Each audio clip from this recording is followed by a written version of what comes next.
Greetings, Rivers here.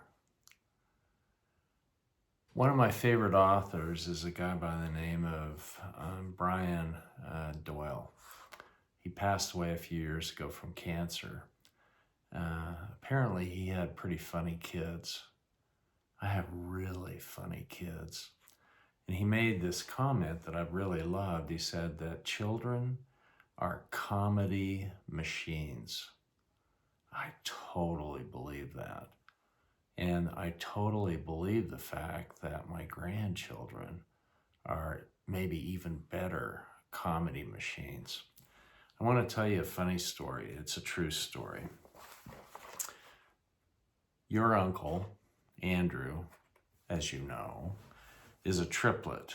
He and his two sisters, your aunts, Abigail and Eliza, burst onto the family scene in 1992. Our lives have never been the same since. When they were born, we had 4 children: Emily, Brad, James, and Winston. Winston, our youngest, was 3.5 years old. His older brother, James, was 5. James and Winston were and are genuine comedy machines. They still are.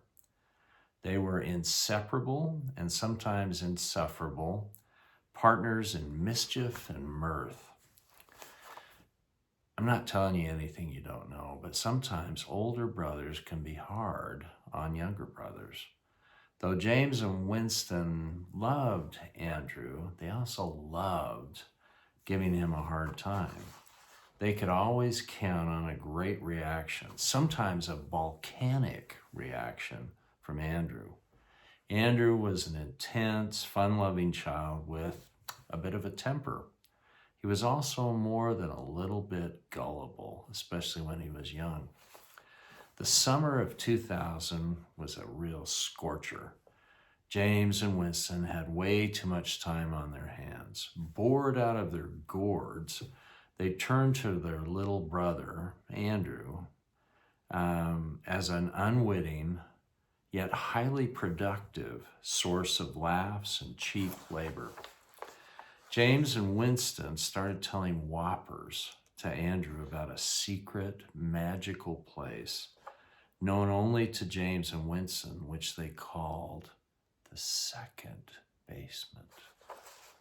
According to James and Winston, the second basement had, among other things, an Olympic-sized pool, multiple big-screen televisions, pool tables, and many silos filled with cold cereal. The secret entrance to the second basement was located in the closet beneath the stairs leading to the first basement. James and Winston staged elaborate productions for Andrew's benefit in the closet under the stairs to prove to Andrew the existence of the secret portal to the second basement. Andrew was easily duped. The carrot of admission to this exotic, hidden lair was constantly dangled in front of Andrew's face. But sadly for him, there were always conditions. James and Winston's chores, for instance, that needed to be met before he would be admitted to the second basement. At long last, all these conditions had been met. James and Winston and Andrew walked down to the secret portal site. This was the moment that Andrew had been dreaming about for weeks and weeks. As they approached the secret portal, James suddenly stopped and asked Andrew, "How old are you?" Andrew warily answered, 8.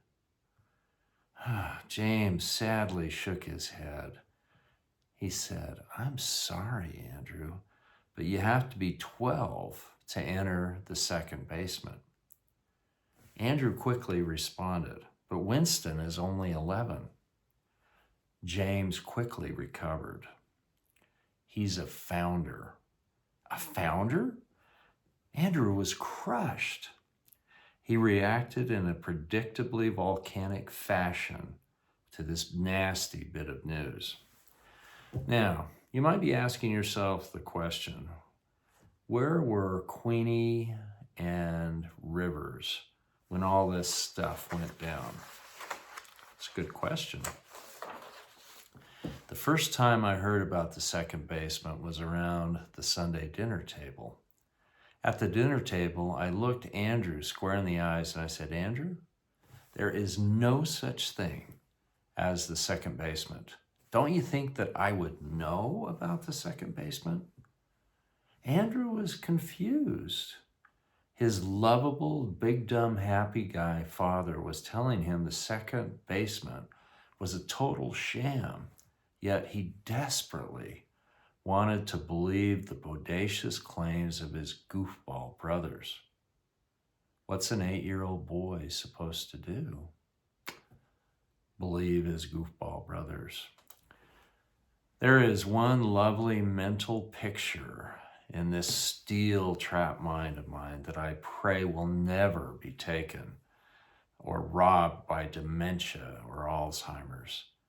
I was going up the stairs to my bedroom while Andrew, a towel wrapped around his neck, was trucking down the stairs, hitching up the drawstrings on his swim trunks.